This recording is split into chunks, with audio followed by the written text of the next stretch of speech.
नमस्कार, मैं हूं आकाश मिश्रा। आप देख रहे हैं मेरा गांव मेरी धरोहर न्यूज चैनल। इस वक्त हमारी मौजूदगी है बिहार के मधुबनी जिला स्थित सर्किट हाउस में पूर्व लोकसभा सांसद सदस्य, पूर्व केंद्रीय मंत्री भारत सरकार, उत्कृष्ट सांसद एवं पद्म भूषण सम्मान से सम्मानित हुकुमदेव नारायण यादव, जो कि एक कुशल राजनीतिज्ञ हैं, किसी परिचय के मोहताज नहीं है, इस वक्त हमारे साथ हैं। मेरा गांव मेरी धरोहर न्यूज चैनल में आपका स्वागत है। धन्यवाद। बीजेपी द्वारा पार्टी पे आरोप लगाया जा रहा था कि कांग्रेस जो है ये जो राजनीति करती आ रही है, ये परिवारवाद की राजनीति करती आ रही है, जबकि बीजेपी लोकसभा चुनाव हो या विधानसभा चुनाव हो या कोई अन्य चुनाव हो, नरेंद्र मोदी को ही जनता के सामने उनका चेहरा दिखा करके वोट की राजनीति कर रहे हैं, वोट के लिए जा रहे हैं। तो क्या बीजेपी के पास, उनके संबंधित प्रत्याशियों के पास अपना कोई पहचान नहीं है? देखिए, आप पढ़े लिखे हैं, अच्छे पत्रकार बनिए। नरेंद्र मोदी के चेहरा दिखाना परिवारवाद नहीं है, क्योंकि नरेंद्र मोदी के बाद नरेंद्र मोदी का बेटा कि बेटी कि भाई कि नाती कि पोता कौन है? नरेंद्र मोदी देश के प्रधानमंत्री हैं, और प्रधानमंत्री का मतलब वो भाजपा के नायक हैं। नरेंद्र मोदी के बाद कौन बनेंगे ये कोई नहीं कह सकता है। अटल जी आए, अडवाणी जी आए, नरेंद्र मोदी आए, न किसी एक जात के हैं न किसी एक वंश के हैं। लोग परिवारवाद भी नहीं समझ रहे हैं। आगामी लोकसभा चुनाव भी है, और आगामी लोकसभा चुनाव में यदि बीजेपी, जदयू, आरजेडी ये तीनों जब चुनाव लड़ती है, तो क्या अगर जदयू आरजेडी से अलग होकर बीजेपी के साथ अलायंस एनडीए गठबंधन सरकार बनाना चाहते हैं, बीजेपी की क्या भूमिका होगी? आप ही बताइए। वो तो चुनाव 24 में जनता न वोट देगी। तो मिथिलांचल में कहावत है, धिया पुता केकरो आ घिढारी करे मंगरू, आ गाँव केकरो आ बेच खा बखो। वोट देगी जनता, निर्धन, निर्बल, गरीब, पिछड़ा। ठेकेदारी कर रहे हैं हम लोग, नेतागिरी, ये हमारा है। क्यों? हम यादव नेता है, सब यादव मेरा है। हम ब्राह्मण है, सब ब्राह्मण मेरा है। हम कुर्मी कोयरी है, सब हमारा है। अति पिछड़ा है, सब हमारा है। इसका मतलब कि तुम्हारा है तो तुम नेता हो, तो तुम्हारे जात का सब तुम्हारा गुलाम है। कोई नेता अगर जाति के ठेकेदार बनते हैं और उनका कोई फॉलोवर अगर गांव में प्रचार करके अपने जाति के लोगों को कहते हैं कि यही हमारी जात का नेता है, तो मैं समाज के लोगों को कहता हूं कि वो इस राष्ट्र का और इस समाज का सबसे बड़ा दुश्मन है। नीति कुछ नहीं है। जैसे कौवा भी एक जगह काँव काँव करे तो भर गांव का कौवा जमा हो जाए। एक मोहल्ले में कुत्ता भी चिल्लाए तो भर मधुबनी का कुत्ता जमा होकर उसके साथ चिल्लाने लगे। 5% लोग जो बतंगरवादी हैं, और आज भी समाज के अंदर 60% 65% गरीब, निर्धन, निर्बल जो लोग हैं वो मौन दृष्टा है। वो सब में जाते हैं, जात वाला आया कि चल जात की मीटिंग है, चला गया। भाजपा वाला आया, कहा चल भाजपा की मीटिंग है, चला गया। वो सब में सुनता है। क्या ये जेडीयू जो है अगर बीजेपी अलायंस के साथ गठबंधन में आना चाहती है तो इस पर क्या रिएक्शन होगा? अब तो जाने पार्टी वाले, हमारा कोई रिएक्शन नहीं। हम अधिकृत व्यक्ति नहीं हैं। जनसंख्या देख रहे हैं कि दिन प्रतिदिन बढ़ती जा रही है, तो जनसंख्या विस्फोट के लेकर बीजेपी के पास क्या नीति है? बीजेपी के किन नीति से क्यों आते हैं? जिसको कहिए समाज की सहमति। तो केंद्र में जो सरकार है उनकी नीति की बात कर रहे हैं। केंद्र की सरकार तो कहती है, आज से नहीं, कांग्रेस राज से है, जनसंख्या को नियंत्रित करो, हम दो, हमारे दो, दो के पहला बच्चा अभी नहीं, दो के बाद कभी नहीं, नारा आया ना। ये कहती है, लेकिन कोई इम्प्लीमेंट बात समझिए। इसका मतलब ये सरकार की नीति है कि जनसंख्या को नियंत्रण करो। दो तरीके से है। एक है आम जनता के जागरूकता से, चेतना से और सहमति से। समाज के अंदर जो पढ़े लिखे लोग, जिसको कहिए कि शिक्षित वर्ग, उनके अंदर जनसंख्या वृद्धि का दर कम है। आज जो जितना ही गरीब है नीचे तक आया है, उसके अंदर जनसंख्या की वृद्धि दर ज़्यादा है। कुछ जाति है, संप्रदाय हैं, कुछ जाति और संप्रदाय वाले लोग जो कहते हैं हमारे धर्म में लिखा हुआ है कि जितना बच्चा पैदा करोगे उतना तुम पर अल्लाह का मेहरबानी होगी, शुक्रगुजार होगे। तो उसको है कि बच्चा पैदा करना ही हमारा धर्म है। और एक है जो कहता है नहीं, बच्चा कम पैदा करना, उस बच्चा को शिक्षित करना, साक्षर करना, स्वस्थ बनाना, प्रतिभाशाली बनाना। हम बच्चा पैदा करेंगे तो 100 सियार नहीं पैदा करेंगे, हम बच्चा पैदा करेंगे तो एक शेर पैदा करेंगे। एक बेटी भी हो, एक बेटी वाले हैं जो एक बेटी के बाद उन्होंने फिर दूसरा बच्चा नहीं पैदा किया। मेरे ही परिवार में है। मेक इन इंडिया और स्किल इंडिया, इसका जो नतीजा है वो धरातल पे जिस प्रकार से दिखना चाहिए वो दिख नहीं रहा। जबकि एक तरह से देखा जाए तो ये प्रधानमंत्री जी का जो नीति है, जिस तरीके से वो चाह रहे हैं कि युवा वर्ग ज़्यादा जुड़े, उस तरीके से उनके नतीजे नहीं आ रहे हैं। मेक इन इंडिया और स्किल इंडिया को लेकर क्या कहना चाहिए? देखिए, एक है मेक इन इंडिया, एक है made in India. Make in India Bharat में बना हुआ और एक है भारत का बना हुआ। तो भारत में जो बना हुआ है, आप कहाँ से देखिएगा, भारत में बना हुआ है सो तो विदेशी जो मल्टीनेशनल कंपनी बड़ी बड़ी है जिसका माल हम खरीदते थे, प्रोडक्ट, तो वो उसका पक्का माल खरीदते थे। कच्चा माल हम देते थे, कच्चा सस्ता देते थे, पक्का महंगा खरीदते थे।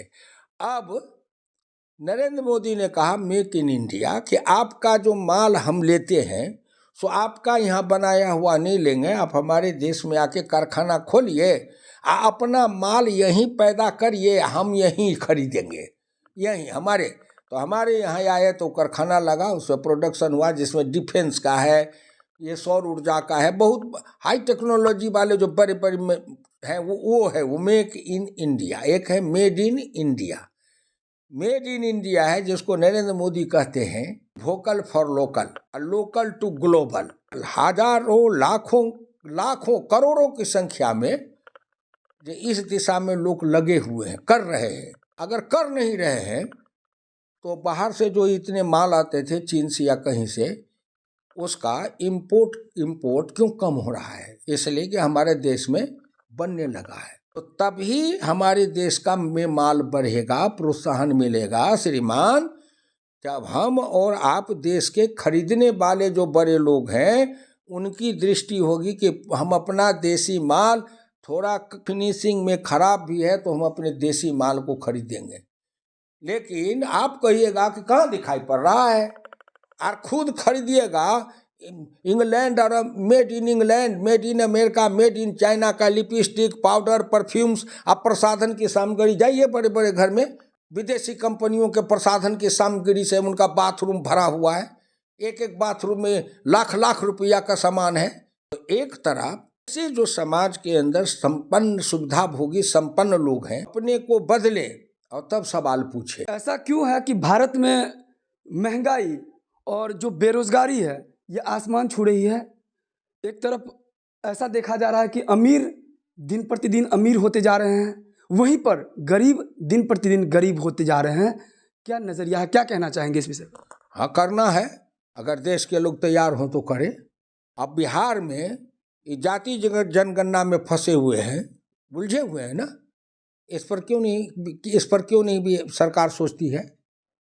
क्यों नहीं सोचती है कि जाति की गणना से फंसे हुए हैं, तो अगर यहाँ बेकारी है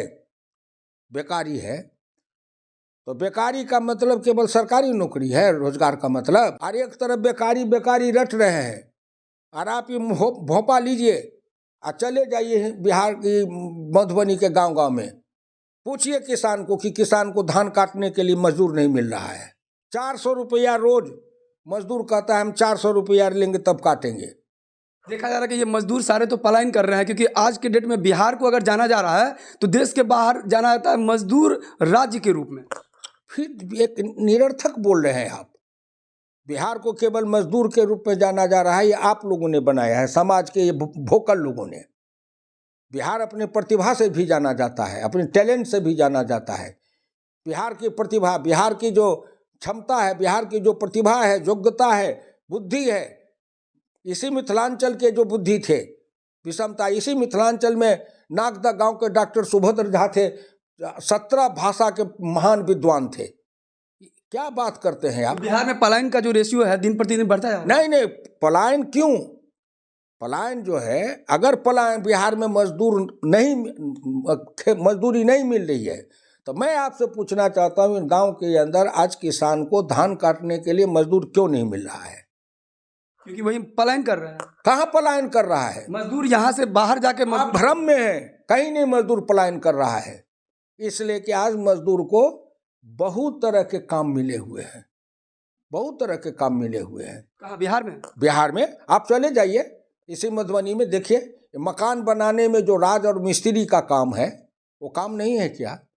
इस बिहार के अंदर गांवों में आज भी बिहार में हजारों लोग अपने अपने अपने गांव के अंदर, बिजली हो गई है, लकड़ी का छोटा छोटा जो फर्नीचर बना करके दुकान खोल करके बेच रहा है।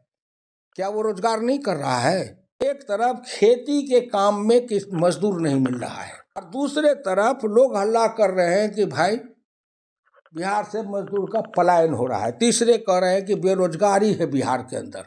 डॉक्टर लोहिया ने कहा था विल टू पावर, इसके अंदर विल पावर, समाज बदलने का, देश बदलने का, अपनी अपनी अपनी कुर्सी को जोखिम में डालने का। हम रहें ना रहें लेकिन हम बदल के रहेंगे। आज इसको ये रहेगा कि समाज जहन्नुम में जाए, देश जहन्नुम में जाए, हमारी कुर्सी बची रहे। हम कभी पाकिस्तान से भी समझौता करके कुर्सी बचा लेंगे, हम चीन से समझौता करके कुर्सी बचा लेंगे, हम टेररिस्ट से समझौता करके कुर्सी बचा लेंगे। उग्रवादी जो है, हम उग्रवादी से समझौता कर ले, कुर्सी बचा ले। हमको अपनी कुर्सी प्यारी है और इसको बचाने के लिए हम जो कुछ करना होगा सो करेंगे। और जब समाज उसी रास्ते पर समाज चलेगा तो उस समाज को क्या निकाल पाएगा? लोग हैं आक्रोशित इस चीज को लेकर कि फिर जब चुनाव आएगा तो वही जनप्रतिनिधि उनसे मिलने जाएंगे, लेकिन यही जो सांसद हैं वो सांसद मिलने नहीं जाते। पहले उन लोगों से पूछना चाहता हूँ, वोट किसको देता है? जनप्रतिनिधि को वोट देता है? वोट देता है लालू को, वोट देता है नीतीश को। जब वो वोट देते हैं जिसको, उससे न पूछे। जनप्रतिनिधि कोई अपने तौर पर किसी के बस में नहीं है कि वो सड़क बना दे, उसके पास में पैसा है। अगर अटल बिहारी वाजपेयी प्रधानमंत्री ग्रामीण सड़क की योजना चलाए और हम उसको लागू करवाने लगे तो हिंदुस्तान के अंदर मधुबनी जिला, सर्वे करके जाइए, जो प्रधानमंत्री ग्रामीण सड़क योजना में गांव को कनेक्टिविटी देने के मामले में मधुबनी सबसे फर्स्ट आएगा। 95% गांव को हम पक्की सड़क से जोड़वाने में सफल हो गए। क्या वो विकास नहीं है?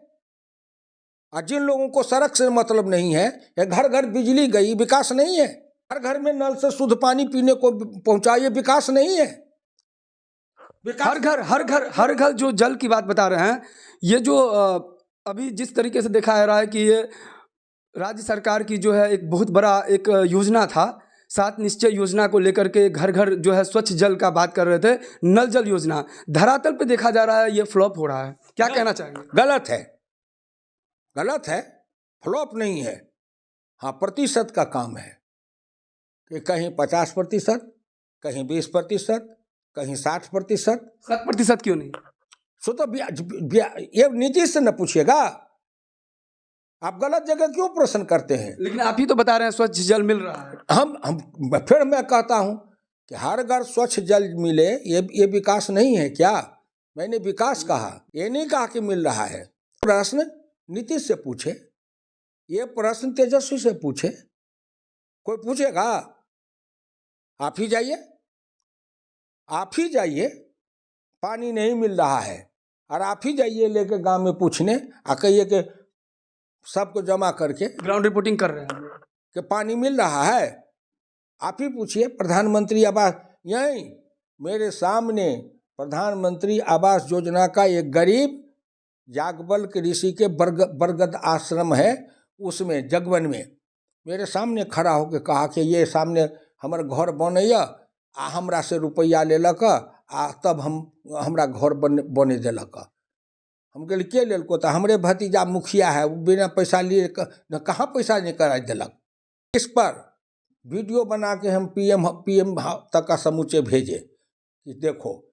यही मधुबनी में एक जगह गए थे अफसर लोग, और एक गरीब आदमी साधारण, और वो कहने आया कि हाँ प्रधानमंत्री आवास योजना में पैसा लिया है। कौन लिया है, कैसे लिया है? और एक लड़का उसका वीडियो बना रहा था, तो अफसर उठ करके उसको गर्दनिया दे दिया, और जब वो हटा दिया तब फिर दूसरा कोई वीडियो बन रहा था, उस पर आया कि जो दमंग आदमी सब पैसा लेता था वो सब उसको धकिया के भगा रहा था। इसका मतलब कि वो अफसर जो है, वो अफसर उस चोरी में शामिल है। यहाँ के डीएम है, वो जन संवाद निकालते हैं, अच्छा कर रहे हैं, लेकिन मैंने ही उनको मोबाइल पर दिया था। जन संवाद में जाइए तो प्रधानमंत्री ग्रामीण सड़क योजना के लिए जो लाभार्थी है उससे अकेले में भी आप पूछ लिया करिए, क्योंकि आज भी उन गांव के अंदर दमंगों के आगे उस गरीब को बोलने में डरता है। इसलिए डरता है, आप जाइए ना, लिस्ट ले लीजिए ब्लॉक में, आज जितना प्रधानमंत्री आवास के लाभार्थी हैं अकेले में खड़ा करके उनसे पूछिए। उसके दो ही तरीका है। अगर कोई पब्लिक हाई कोर्ट में जाए, जैसे बंगाल में कितने केस का सीबीआई जांच कर रहा है और ईडी वाला, तो उसका हाई कोर्ट के ऑर्डर से कर रहा है। हाई कोर्ट के ऑर्डर से बंगाल की सरकार उसके लिए मना कर रही है, लड़ रही है, सुप्रीम कोर्ट तक गई कि नहीं इनको कोई पावर नहीं है। सरकार गई, लेकिन सुप्रीम कोर्ट ने कहा कि नहीं, हाई कोर्ट के आदेश से ईडी और सीबीआई जांच कर रहा है। और जब ईडी सीबीआई जांच कर रहा है तो सारे नेता विरोधी हैं जो कहते हैं कि केंद्र सरकार गलत कर रही है, और आप मीडिया वाले भी उसी को फोकस लेके दिखाइएगा। क्यों? मीडिया तो वही दिखाएगी जो सामने दिख रहा है। नहीं, दिख नहीं रहा है। मीडिया भी दिखाती है कि वो जो बोलते हैं कि ईडी सीबीआई, मीडिया उसी समय क्यों नहीं कहता है कि उनसे पूछे ईडी सीबीआई की जो इंक्वायरी है सो हाई कोर्ट के आदेश से है आकि भारत सरकार के अपने आदेश से है, ये भी पूछे। हाई कोर्ट और सुप्रीम कोर्ट के आदेश से अगर भारत सरकार जांच करती है तो हाई कोर्ट और सुप्रीम कोर्ट का आदेश है, भारत सरकार अपने तरफ से नहीं जांच कर रही है। आगामी लोकसभा चुनाव है, क्या अपील करना चाहेंगे जो आवाम है उनसे?